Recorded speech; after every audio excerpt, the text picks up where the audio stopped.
दोस्तों, आज यह वीडियो मैंने ऐसे महान कलाकार के बारे में बनाया है जिनका नाम है सैयद हैदर रजा। तो रजा साहब जो हैं वो बहुत ही महान कलाकार थे और ग्रेटेस्ट आर्टिस्ट थे इंडिया के, और उनको पद्म श्री, पद्म भूषण, पद्म विभूषण अवार्ड से सम्मानित किया गया। उनको फेलोशिप ऑफ ललित कला अवार्ड भी दिया गया और फ्रांस का लीजन ऑफ ऑनर भी दिया गया। तो आप इससे अंदाजा लगा सकते हैं कि वो किस लेवल के आर्टिस्ट थे। उनकी कलाकृतियां अमर हैं और पूरे संसार में अगर किसी ने बिंदु को प्रकाशित किया है तो वो रजा जी ने किया है। आगे बढ़ने से पहले मैं चाहूंगा कि आप मेरे चैनल आर्ट लेवॉइस पे सब्सक्राइब करें। इस चैनल पे आपको विभिन्न कलाकारों की जीवनियां और उनके इंटरव्यू सुनने को हमेशा मिलते रहेंगे। रजा जी का जन्म 22 फरवरी 1922 को हुआ और अनफॉर्चुनेटली 23 जुलाई 2016 को इस दुनिया से वह विदा ले गए। रजा जी 1950 तक फ्रांस में रहे और इंडिया के साथ टाई अप में वो काम करते रहे। उनका जन्म बर्बारिया में हुआ था, जो ब्रिटिश इंडिया में बर्बारिया कहलाता था, सेंट्रल प्रोविंसेस, जो आज मध्य प्रदेश कहलाता है। उनको पद्मश्री, पद्म भूषण और पद्म विभूषण तीनों ही अवार्ड से सम्मानित किया गया और फेलोशिप ऑफ ललित कला एकेडमी अवार्ड भी दिया गया 1981 में, पद्म भूषण 2007 में और पद्म विभूषण 2013 में। 14 जुलाई 2015 को लीजन ऑफ ऑनर जो अवार्ड है फ्रांस का, जो कि सिविल का और आर्मी दोनों लोगों को दिया जाता है, और इस अवार्ड की खासियत ये है कि इसका एस्टेब्लिशमेंट नेपोलियन ने किया था 1802 में। तो ये फ्रेंच गवर्नमेंट की तरफ से उनको लीजन ऑफ ऑनर दिया गया 14 जुलाई 2015 को। एक रिकॉर्ड ब्रेकिंग सेल में 16.42 करोड़ तक का बिका और क्रिस्टी ऑक्शन 2010 में। इसका नाम है सौराष्ट्र। 1960 के करीब फ्रेंच आर्टिस्ट जैनिन मोंगलिट से उन्होंने शादी करी और उनका देहांत 2002 को कैंसर से हुआ था। और 2010 में रजा जी ने इंडिया आने का फैसला किया। दोस्तों, रजा जी का जन्म बर्बारिया में हुआ था, नरसिंहपुर मध्य प्रदेश में, और उनके पिताजी का नाम सैयद मोहम्मद राजी था, जो कि डिप्टी फॉरेस्ट रेंजर थे, और माताजी का नाम ताहिरा बेगम था। यहाँ पे उन्होंने अपना बचपन बिताया। 12 साल की उम्र में उन्होंने ड्राइंग सीखनी शुरू करी स्कूल में, जब वो दामो नाम की जगह पे चले गए थे मध्य प्रदेश में, और वहां पे उन्होंने अपनी स्कूल एजुकेशन गवर्नमेंट स्कूल से पूरी करी। स्कूल एजुकेशन पूरी करने के बाद उन्होंने नागपुर स्कूल ऑफ आर्ट में एडमिशन लिया 1939 से 43 तक। उसके बाद उन्होंने जे स्कूल ऑफ आर्ट बॉम्बे में 1943 से 47 तक अपना समय बिताया।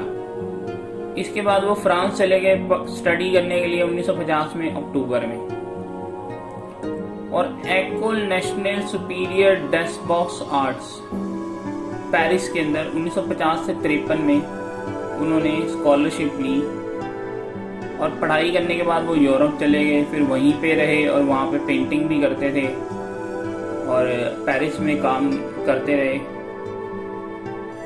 उनको प्रिक्सले द क्रिटिक्स अवार्ड मिला पेरिस में 1956 में, और वो पहले नॉन फ्रेंच आर्टिस्ट बने इस अवार्ड को लेने वाले। सैयद हैदर रजा जी 1946 में बॉम्बे आर्ट सोसाइटी सैलून में उन्होंने अपना फर्स्ट सोलो शो किया था, और यहाँ पे उन्हें सिल्वर मेडल अवार्ड से सम्मानित किया गया था। उनके वर्क की जो एवोल्यूशन थी वो एक एक्सप्रेशनिज्म से एब्स्ट्रैक्शन की तरफ थी, मतलब एक्सप्रेशनिस्ट टू एब्स्ट्रैक्शन। और उनका शुरू में जो fluent colour, water colour of landscape होते थे, उससे उनका एग्जीक्यूशन जो था वो मोर एक्सप्रेसिव होता गया बाद में, और पेंटिंग जो थी लैंडस्केप ऑफ द माइंड मतलब उनके थे। और उन्होंने अपना कैरियर ऐसे क्राफ्ट किया जो दोनों ही जनरेशन के लिए इंस्पिरेशन बन के रह गया। 1947 का जो साल था वो उनके लिए बहुत महत्वपूर्ण था। इसमें वो को फाउंडर बने थे एक बॉम्बे प्रोग्रेसिव आर्ट सोसाइटी के, जिसमें उनके साथ KH आरा जी थे, FN सूजा जी थे। और इस जो ग्रुप था इनका टारगेट ये था कि भी जो हमारा फॉरेन का यूरोपियन रियलिज्म है वो इंडियन आर्ट में बहुत ज्यादा है, तो उसकी जगह इनर विजन लाया जाए इंडियन आर्ट में। बाहर के मतलब एक्सप्रेशन को निकाल के इनर विजन को लाया जाए, ये इनका टारगेट था इस ग्रुप का। और इन्होंने अपना पहला शो 1948 में किया था। और इसी दौरान अनफॉर्चुनेटली उनकी माताजी और पिताजी का देहांत भी हुआ और उनके भाई बहन जो थे वो पाकिस्तान की तरफ चले गए पार्टीशन के बाद। कृष्ण खन्ना जी एक बार बताते हैं कि उन्होंने जब एग्जीबिशन किया था, अकबर पदमसी सूजा जी थे और रजा जी थे उनके साथ, ये गैलरी क्रूज में पेरिस में। तो वहां पे सूजा और पदमसी जो थे उन्होंने तो बहुत ही मॉडर्न आर्ट लगाई थी, मतलब मॉडर्न तरीके की पेंटिंग्स थी उनकी। लेकिन रजा जी जो थे उन्होंने एक थ्रो बैक दिया था मुगल पीरियड की तरफ, तो उनके ज्वेल लाइक वाटर कलर थे, तो उनको काफी कलेक्शन मिला था उस एग्जीबिशन में। फ्रांस में भी उन्होंने काफी नाम कमाया और उनको प्रिक्स दे ला क्रिटिक अवार्ड मिला, जो कि एक मोनूमेंटल अवार्ड है अगर आप एज एन इंडियन आर्टिस्ट देखें। और उनके काम में काफी तंत्रिज्म का भी इफेक्ट आने लगा, जो इंडियन स्क्रिप्चर से है, और एब्स्ट्रैक्शन की तरफ जाने लगा। वो एक्सप्रेशनिज्म से एब्स्ट्रैक्शन की तरफ जाने लगा। उनकी ये एक जो चाल थी फ्यूचर की, एक क्राफ्टिंग थी, वो एक्सप्रेशनिज्म से एब्स्ट्रैक्शन की तरफ थी। 1962 में वो विजिटिंग लेक्चरर बने एक यूनिवर्सिटी के बर्कले में, USA में। और रजा जी ने जो है इग्लाइस के ऊपर भी काम किया, मतलब जो चर्च होती थी पीछे स्काई होती थी रेड और ब्लू कलर में, नाइट स्काई दिखाते थे उन पेंटिंग्स में, तो वो एक बड़ी अच्छी सीरीज थी उनकी। और यहाँ से आप सीरीज देखोगे तो इससे पता चलेगा कि उनका धीरे धीरे एक्सप्रेशन की तरफ झुकाव जाने लगा था। इसमें इम्पेस्टो टेक्निक बहुत ज्यादा थी, जेस्चरल ब्रश स्ट्रोक होते थे, मतलब heavily impasto and application of paint था इसके अंदर।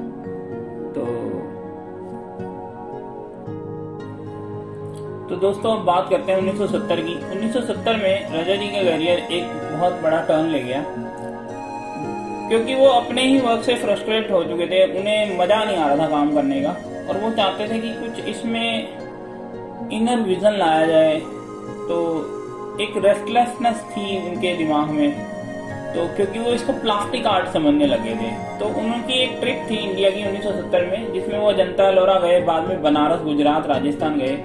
तो वहां जाके उन्होंने क्लोजली इंडियन कल्चर के साथ अपना एक रिलेशन एस्टेब्लिश किया, और उसका रिजल्ट आया बिंदु।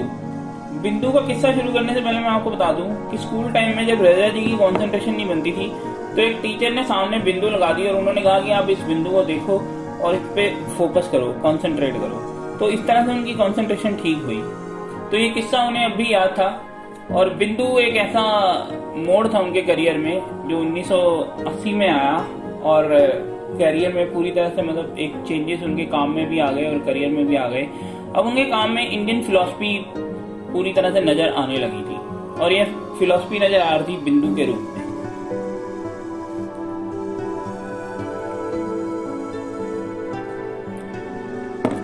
अब उनका जो विजन था उसमें ट्रायंगल आ गए, बिंदु आ गई, स्पेस एंड टाइम आ गया, प्रकृति पुरुषा का कॉन्सेप्ट आ गया, जिसे हम शिव शक्ति भी बोलते हैं। और एक्सप्रेशनिज्म से उनका काम अब एब्स्ट्रैक्शन की तरफ चला गया, जिसमें ज्योमेट्रिकल फॉर्म ज्यादा नजर आने लगी, और इंडियन जो जड़ें हैं कल्चर की वो उनके काम में नजर आने लगी, और एक जो प्राइड का सेंस होता है कल्चर का वो भी उनके काम से झलकने लगा।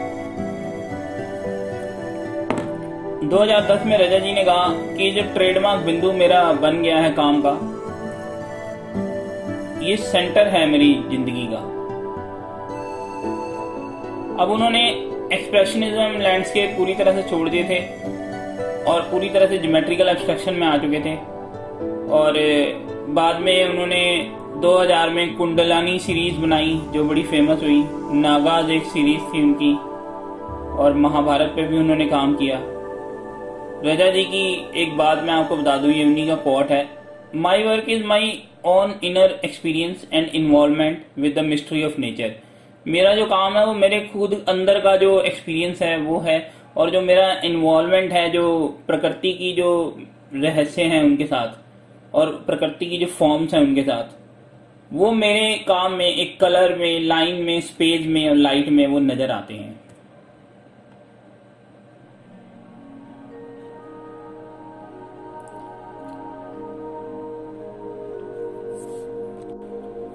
दो 2010 में अपनी वाइफ की मृत्यु के बाद रजा जी फ्रांस से दिल्ली आ गए और घंटों बिताते थे वो अपने काम में। जुलाई 13, 2016 को 94 साल की उम्र में वह इस प्रकृति में लीन हो गए, और यह उस समय वह न्यू दिल्ली में मौजूद थे।